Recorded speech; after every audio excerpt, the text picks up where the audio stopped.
Hola navegantes, yo soy Maggie y les doy la bienvenida a este viaje peculiar.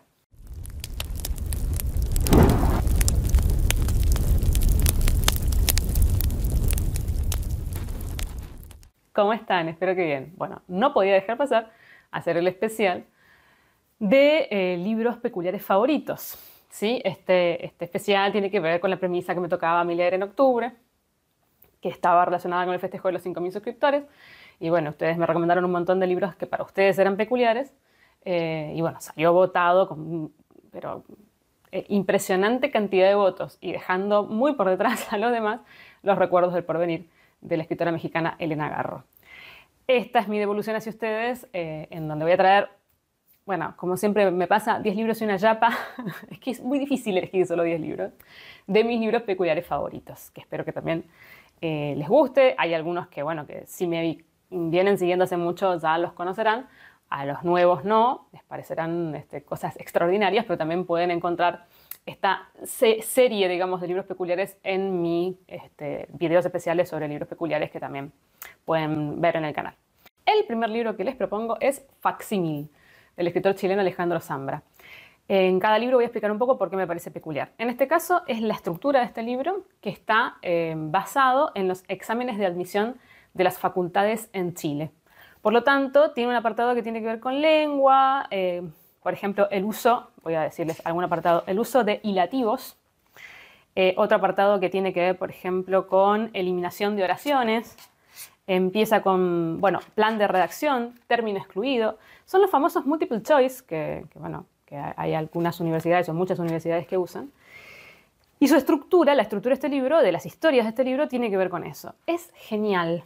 Yo creo que he leído bastante Zambra y siempre comento que el problema con Zambra es que es muy autorrepetitivo. O sea, que una vez que uno lee un libro, por ejemplo, si te leíste Poeta Chileno, ya leíste toda la obra anterior de Zambra porque los anteriores, que podrían ser Bonsai o...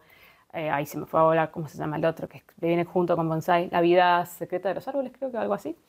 Son como gérmenes de lo que después va a ser Poeta Chileno porque sus libros son muy autorreferenciales y bueno, siempre tratan como las mismas temáticas. Uno leyó un libro y leyó todos. Pero en este caso no es así.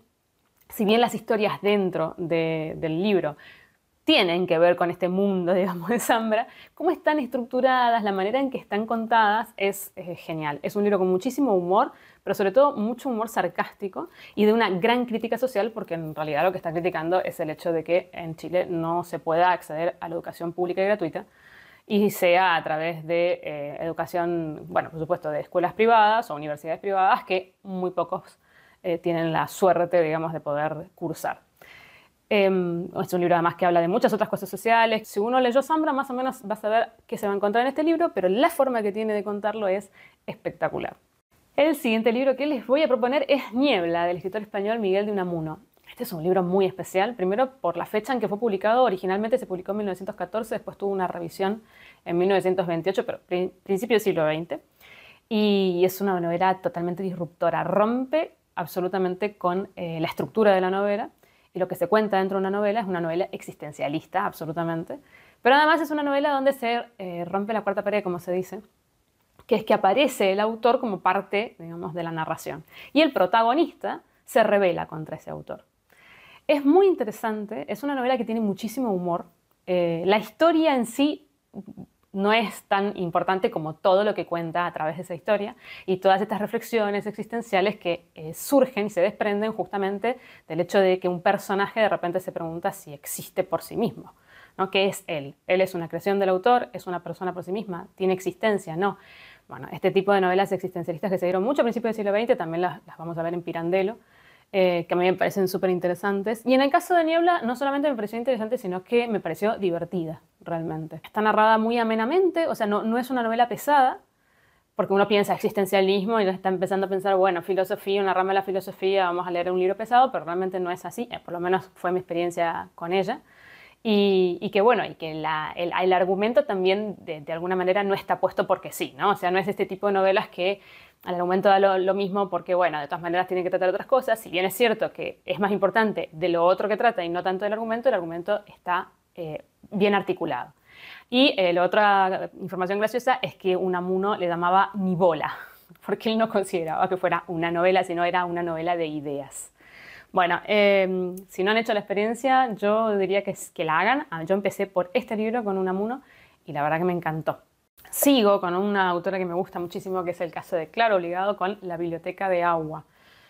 Este libro es peculiar porque es un libro de relatos que en realidad es una novela. Todos los relatos están relacionados entre sí. Además, las relaciones que tienen esos relatos no son sencillas ni simples de seguir.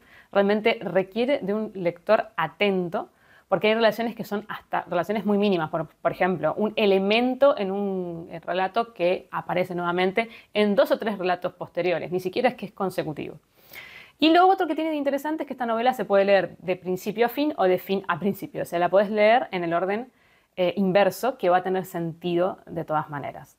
Espectacular. Yo la leí desde el principio porque soy muy estructurada y necesito leer las cosas en el orden en que aparecen en el libro, pero cuando lo terminé de leer dije, claro, o sea, yo tenía muy presente todo el libro y pensé cómo hubiera sido la experiencia al revés y tiene total sentido también. Está muy bien hecho. En este caso, lo que estructura en grande, digamos, la novela, tiene que ver con el agua, con las distintas formas del agua. Y, por supuesto, con el agua, por supuesto lo digo, pero en realidad para los que no conocen a Claro Obligado, es un por supuesto medio tonto. Tiene que ver con Madrid. Por supuesto es porque, yo ya que he leído varias cosas de Claro Obligado, el hecho de exiliarse de Argentina a causa de la dictadura militar e irse a vivir a Madrid, para ella es un golpe muy duro. Y además es un choque cultural terrible. Por un lado, muy difícil, por otro lado, también muy positivo. Y este es como un homenaje que ella quiere hacer a esa ciudad primera a la que fue a vivir y al barrio en particular en donde vivió, en Madrid. Entonces, todo está, digamos, situado, localizado en ese barrio, que ahora, si lo tengo que decir, no me acuerdo cuál es. Acá está, ella misma dice en el prólogo que al poco de llegar a Madrid me fue a vivir a un piso en la calle de Lope de Vega 2, en el barrio de Las Letras. Para los que viven en España o conocen Madrid, les significará algo. A mí me significó cuando empecé a leer el libro y la verdad que es un libro espectacular. Los relatos son espectaculares todos, inteligentísimos, están perfectamente entrelazados entre sí, inteligentemente entrelazados. Yo siempre digo que Claro Obligado es como una especie de arquitecto, digamos, en sus historias y realmente vale muchísimo la pena. Además es una experiencia justamente peculiar.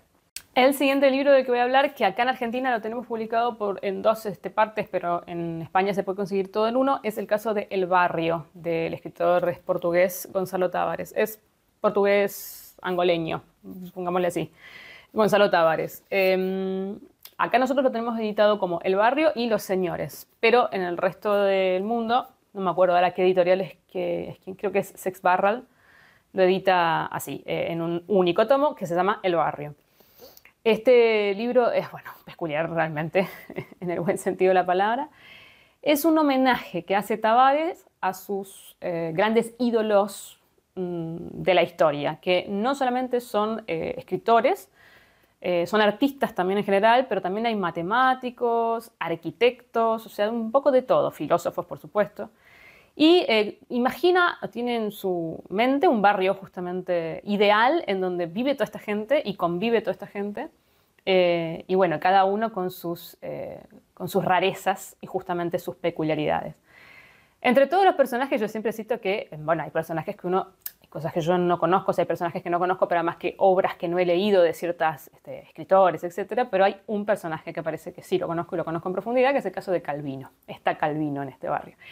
Y el retrato que hace de Calvino, la personalidad está perfectamente hecha. O sea, realmente es Calvino. Uno lee las historias que él le plantea a Calvino, que inventa sobre Calvino, y perfectamente las podría haber vivido él. Por supuesto, las historias son inventadas, hilarantes realmente, tienen un humor. Este libro es espectacular. Además, muy reflexivo, muy filosófico, pero además es un libro juego. Cada personaje tiene un tipo de narración diferente. Entonces hay personajes que por sus características en la personalidad son muy, no sé, por ejemplo, en vez de hablar dibujan, y entonces aparecen los dibujitos. Bueno, por ejemplo, voy a ir mostrando, algunos son dibujos que son solo gráficos, otros son dibujos un poquito más elaborados, otros que tienen que ver más como con alguna línea arquitectónica. Después hay otros que filosofan y tienen como unos pensamientos súper desarrollados. Otros que les pasan peripecias y cosas ridículas, como es el caso de Calvino. Otros que están obsesionados con alguna idea. otros que son hiper naif, con el que abre, a ver si lo puedo encontrar, que es el señor Breton. Bueno, es muy gracioso, realmente. Le hacen preguntas al señor Breton que él tiene que tratar de contestar y que a veces no puede. Bueno, en fin, que se van a encontrar realmente la peculiaridad misma, porque el libro es raro, es originalísimo y las historias son todas diferentes, todas distintas, porque claro, las personalidades son muy distintas también.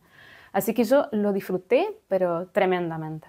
Le sigue otro libro muy especial, que es la historia de Pingrú y Meitán, de Rao Pingrú. Como verán, uno de los protagonistas de la historia es el que narra esta historia. ¿Por qué este libro es peculiar? Por todo. Primero porque el autor no es un escritor, simplemente es chino, es de origen chino, y Pingrú es él, digamos, Meitán es su esposa. Cuando a los 90 y pico de años muere su esposa, él decide hacer una especie de crónica escrita por un lado, pero sobre todo una crónica visual, porque está lleno de ilustraciones este libro. No sé si se las puedo mostrar bien. El otro día vi que se veía bien en la cámara, así que espero estar haciéndolo bien nuevamente. ¿Sí? Y hechas por él, por lo tanto son ilustraciones totalmente naif, o sea, él no es un artista plástico, ni es un escritor ni es un artista plástico, simplemente quería retratar la vida con su esposa para que sus nietos no la olvidaran. Fíjense el motivo por el cual escribe esta historia. Y claro, en el recorrido de la historia de Pingrú y Meitán está el recorrido de la historia de China a lo largo del siglo XX, con todo lo que pasó en China durante el siglo XX, las guerras mundiales, el comunismo, etcétera, etcétera. No se imaginan todo lo que le pasa a esta persona, además, porque viviendo en ese contexto histórico y político, obviamente no está exento a un montón de cosas muy terribles. Pero la forma que tiene de enfrentar esta vida, nada tiene que ver con el drama. Es una persona resiliente, con el sentido completo de la palabra, que, bueno, vive lo que tiene que vivir, no es un héroe, y tampoco se lo toma de esa manera, digamos, no vive las cosas que le tocan de una forma exagerada, sino que, bueno, es el día a día, y se enfrenta a eso con la humildad, digamos, del día a día. Es un libro precioso, precioso. Además, a todo nivel, porque uno va viendo las ilustraciones y todo es tierno, y la manera en que él tiene de relatar las cosas también. Y al mismo tiempo es un libro que, bueno, que trata sobre muchísimos temas interesantísimos y muy profundos, y también muy terribles, pero no de forma terrible. Este podría haber entrado en el de la oscuridad, el de que combate la oscuridad. La verdad que es un libro que yo disfruté muchísimo y que me parece, además, extrañísimo, porque a todo esto, ¿cómo es que se llegó a publicar este libro? Porque él hace este libro durante un tiempo largo, digamos, ni siquiera es que él lo piensa como libro, hace estas historias ilustradas por un lado y narradas por otro para sus nietos, y cuando los nietos ven lo que ha realizado dicen, abuelo, vos tenés que publicar esto. No, ¿quién va a querer publicarlo? Bueno, y finalmente lo publicó, se hizo un boom, se hizo famoso, y bueno, fíjense, nos llega incluso traducido y todo. Así que denle una oportunidad. Estaba publicado por Salamandra. Sigo con el único libro que no tengo en formato físico, que es Ejercicios de estilo, del escritor francés Raymond Queneau. Otro libro extrañísimo, espectacular. Queneau decide que va a tomar una historia que además tiene un argumento sumamente sencillo, que es un hombre que se sube a un micro, a un colectivo, no sé cómo se dirá en otros lugares, pero bueno, al transporte público, y se traslada hasta un destino X, que es una plaza, y se baja ahí. Y bueno, y son las personas que va viendo a lo largo del recorrido, tanto dentro del transporte como después fuera. Ese es el argumento, esa es la primera historia. Bueno, él de esta historia hace una especie de tema con variaciones, para los que son músicos van a saber a lo que me refiero. Toma esta historia y la narra de 100 maneras diferentes. Bueno, ustedes no saben lo que es una delicia el libro. Primero porque son divertidísimas las formas que tiene de narrar la misma historia, aunque parezca una ridiculez porque la historia es nada, un párrafo. Es original y no es repetitivo ni aburrido, o sea, consigue narrar de maneras tan diferentes que realmente la historia va cambiando, va mutando hacia el infinito. Justamente por eso se llama Ejercicios de estilo, porque en realidad lo que él está queriendo demostrar es que un buen escritor puede contar una historia de muchas maneras diferentes.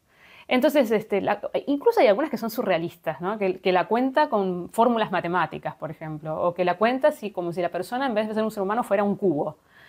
Bueno, bien. Realmente no tiene desperdicio. Ojalá pudiera conseguir este libro, pero no se consigue acá en Argentina, porque realmente vale la pena releerlo. E incluso uno puede agarrar el libro y abrirlo. O sea, primero la primera historia obviamente la tienen que leer, ¿no? Pero después abrir el libro y agarrar una historia cualquiera al azar, que también se puede hacer de esa forma y va a tener sentido porque el libro no está pensado para leerlo de forma correlativa, ¿no? Así que bueno, también por favor hagan la experiencia porque es único. Sigo con El nervio óptico, de la escritora argentina María Gainza. Otro libro maravilloso y que lo que tiene de peculiar es que ella es historiadora del arte, entonces este libro es una mezcla entre autoficción y obras de arte que a ella le parecen muy interesantes de analizar. Entonces es una especie como de un recorrido por un museo, un recorrido del museo personal de ella, de sus historias personales y de un museo de obras pictóricas. Muy interesante, porque además qué bien que articula su vida personal con respecto a las obras que analiza y también a la vida de los pintores que hicieron esas obras. No están puestas porque sí, al azar, realmente están perfectamente hiladas, tienen razón y motivo de ser las historias de su vida que ella cuenta con respecto a las historias, o sea, a lo que analiza en las pinturas o a las historias de los pintores. Y realmente es como un curso de arte o de estética interesantísimo y entretenidísimo. Además, te podés ir a Google, buscar la obra que ella analiza y tampoco no tiene ningún desperdicio porque realmente es perfecto lo que te cuenta, o sea, está perfectamente hecho realmente. Más allá de eso, las historias de ella son súper interesantes también, así que me encantó. Qué buen libro, qué libro es interesante, raro, especial, peculiar, justamente, si no, no estaría acá, y tan ameno de leer, tan entretenido. Ojalá todas las materias de historia del arte se dieran de esta forma. Bueno, el siguiente libro es un autor que obviamente tenía que estar. Yo ya advertí en videos anteriores que este autor muy probablemente estuviera en muchos especiales, y es el caso de mi querido Italo Calvino, escritor italiano, con Las ciudades invisibles. De los libros de Calvino, Las ciudades invisibles es uno de mis preferidos. Sé que no es preferido de otras muchas personas, es un libro que es raro, normalmente. Bueno, si no, no estaría acá. Pero yo, bueno, lo amo, me encanta. Y si bien es cierto que no todos los relatos, porque realmente es un libro de relatos, los entiendo por igual, para ser sincera, sí me parecen hermosos como están escritos. O sea, me transmiten algo más que solamente el entender perfectamente por los derroteros filosóficos por los que se va Calvino. Porque es un libro también muy existencialista, muy filosófico, muy social, sociológico, diríamos, y al mismo tiempo como una especie de libro arquitectónico. Esto es muy interesante porque esto me lo han comentado en otros videos, personas que estudian arquitectura que comentan que este libro se lee dentro de la carrera de arquitectura. Es que realmente es así, porque ¿qué hace Italo Calvino? Se inventa ciudades que tienen ciertas características, no solo arquitectónicas, sino también culturales y sociales. El hilo conductor, digamos, de estos relatos, que en realidad fue escribiendo a lo largo de muchos años de su vida, es Marco Polo, que le cuenta a Gengis Khan cuáles son las ciudades que ha conquistado. Gengis Khan ha conquistado tanto territorio que realmente no ha tenido ni siquiera tiempo para poder ver hasta dónde llega ese vasto, vasto mundo que conquistó.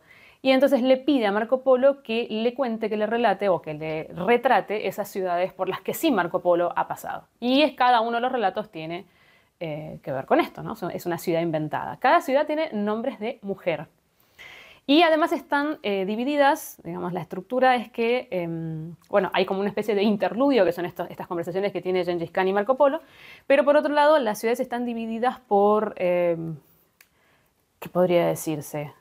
Por características, como por ejemplo las ciudades y el deseo, las ciudades y la memoria, las ciudades y los trueques, las ciudades y las ciudades sutiles, qué sé yo, voy leyendo acá lo que sale, las ciudades y el deseo.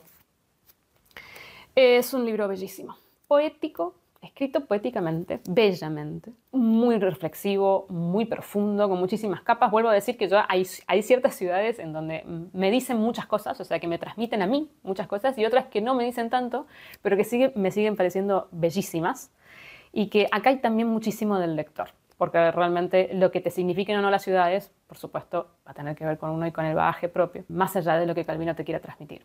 El siguiente libro es Desierto Sonoro, de la escritora mexicana radicada en Estados Unidos, Valeria Luiselli. Bueno, este libro, ¿qué es lo que tiene de peculiar? Que está basado en los estudios acustemológicos o acústicos del compositor, didacta y acustemólogo Murray Schafer. Compositor importantísimo, sobre todo a nivel de didáctica de la música, porque revolucionó la manera de enseñar. Él es uno de los que comienza con la corriente, digamos, de la nueva manera, digamos, de enseñar música, pensada sobre todo para el oyente del siglo XX, que es un oyente de música contemporánea. Entonces empezó en realidad como una función derivada de ser compositor y que la gente lo escuchara y no entendiera lo que escuchaba, y se convirtió en un referente de la pedagogía musical. Más allá de eso, otra de las ramas muy importantes de Murray Schafer es que era acustemólogo justamente, o sea, él estudiaba la sociedad a través del sonido, entonces hacía grabaciones, digamos, de campo, y durante muchísimos años tuvo un equipo que trabajó grabando, por ejemplo, la ciudad de Toronto, y entonces después, a través de lo que grababan y del análisis de esas grabaciones, podían ver qué estaba pasando a nivel social. Por ejemplo, el aumento de la demografía, la población, qué tipo de población estaba conformada, si había gente extranjera o no, por las lenguas que se escuchaban, cómo era la polución ambiental. Bueno, él hizo mucho hincapié en el tema justamente de la polución sonora, y también es muy reconocido por eso. Y tiene muchos libros que son estudios con respecto a este tema. Valeria Luiselli toma estos libros como base, digamos, del corpus de su libro Desierto Sonoro. Y el título, Desierto Sonoro, está totalmente relacionado y es un guiño justamente a Murray Schafer, porque Murray Schafer le llama, digamos, a esto que él estudia paisaje sonoro. Y considera que existe un paisaje sonoro rural y uno urbano. Bueno, ella, al poner desierto sonoro, lo que está haciendo es alusión, digamos, a qué pasa cuando no hay que escuchar o las voces no se escuchan. Y eso lo relaciona con el hecho de que estudia, justamente, que es algo que ella estudia por sí misma en libros que publicabas anteriormente, lo que sucede con la inmigración ilegal de los mexicanos y sobre todo de los niños mexicanos que cruzan la frontera a Estados Unidos. ¿Y qué pasa con esos niños? ¿A dónde los llevan? Digamos, ¿qué pasa con esas voces? Justamente, al no tener una voz, al no representarlos, al nadie escucharlos, se convierte en un desierto sonoro. Además, esto está también entrelazado con lo que hace el marido de Valeria Luiselli. El marido de ella también estuvo estudiando lo que sucedió con los indígenas en el continente americano, sobre todo en América del Norte, y también justamente las voces silenciadas de esos indígenas a lo largo de la historia. Entonces, este libro trata de un viaje que hace la protagonista con su marido, digamos, barra Valeria Luiselli y su marido, que no recuerdo cómo se llama, que también es escritor, desde Nueva York hasta el límite o la frontera con México. Es un road trip, en realidad es un libro de viaje. Y esta investigación que hace cada uno, ella por un lado con respecto a los inmigrantes mexicanos y él por otro lado con respecto a los indígenas que poblaban antiguamente América. Y justamente el registro sonoro que van haciendo a lo largo de este recorrido. Yo sé que esto parece muy intrincado y lo que estoy diciendo justamente le da la peculiaridad del libro, pero en realidad, más allá de todo eso que yo estoy contándoles, porque yo sé la parte musical en la cual ella se basa, es una novela espectacular, que se lee muy fácilmente, que está muy bien escrita, que está escrita también raramente, que habla sobre muchísimas cosas más allá de esto que estoy contando. También habla sobre la vida familiar y sobre las familias ensambladas y sobre cuando se termina una relación, qué pasa con esos hijos. También en un punto del relato, el relato pasa a los niños, entonces es la mirada de los niños con respecto al tema y con respecto, bueno, por supuesto, a estos temas tan importantes que tienen que ver con la inmigración y también con el silenciamiento de las tribus nativas, ¿no? Es un libro fuerte, es un libro bellamente escrito, es un libro muy interesante y que justamente basa gran parte, digamos, de la historia en lo que se escucha. El siguiente libro, siempre me pasa que pienso que tengo solo un libro, que no lo tengo en físico, pero no. En este caso también, este es el segundo libro que no tengo en físico y es La lucecita, del escritor italiano también, Antonio Moresco. Lamento también no tener este libro porque es una maravilla. Lo leí hace varios años y me pareció maravilloso y me pareció raro también que nadie hablara de él. Este libro lo que tiene de peculiar es la historia que cuenta y la forma que tiene de contarlo además. Es un hombre que se va a vivir a las montañas, a un lugar perdido, porque quiere escaparse de la sociedad y quiere escaparse del mundanal ruido. Y bueno, se va a un lugar así donde no hay nadie a la redonda y que sobre todo está muy imbuido de la naturaleza. Pero una noche cerrada, de repente él vive como al costado o a la vera, digamos, de un acantilado. Del otro lado de ese acantilado ve una lucecita. Y le parece extrañísimo porque nadie le ha dicho que existan otros pobladores cerca y además no lo había visto hasta el momento y bueno, le llama muchísimo la atención y sobre todo despierta la intriga y la curiosidad de saber quién prende esa lucecita. Y de eso se trata esta historia, que no voy a contar más porque es un libro muy cortito y bueno, tiene que ver con la búsqueda de quien prende esa luz y lo que se encuentra. Es un libro que además tiene un giro muy extraño en su trama, que es muy bucólico por momentos, pero también un poco onírico, raro. Un libro raro que cuando lo terminas de leer te quedas con la sensación de qué buen libro que he leído y quiero releerlo porque me deja muchas incógnitas y sobre todo me deja muchas interpretaciones o libres interpretaciones sobre lo que leí. Bellísimo, además es un libro bellísimo, bellísimo. Bueno, y llega la yapa, que para los que no sepan qué es yapa, que ya me lo han preguntado, que es algún término que lo usamos acá en Argentina, es eso que te dan gratis de más, un poco como de regalo, digamos, de sobra o de regalos, por ejemplo, gastaste mucho dinero y te dan una cosita más por haber gastado todo ese dinero, esa es la yapa. Entonces esta es la yapa, digamos, de las recomendaciones, que en realidad no es una yapa, porque no es la sobra ni mucho menos ni lo que uno da de regalo, simplemente que es un autor y un libro del cual he hablado muchísimo. Y bueno, ya me pongo muy insistente con él, pero me da pena dejarlo de lado porque realmente es la representación de un libro peculiar, que es el caso, y de un autor peculiar también, de Julio Cortázar, con historias de cronopios y de famas. No voy a seguir insistiendo con respecto a este libro porque he hablado mucho de él, pero qué bonito, bonito. Este es una edición que sé que en este momento no se consigue mucho, que lo edita Alfaguara, que es solamente la parte de cronopios y famas.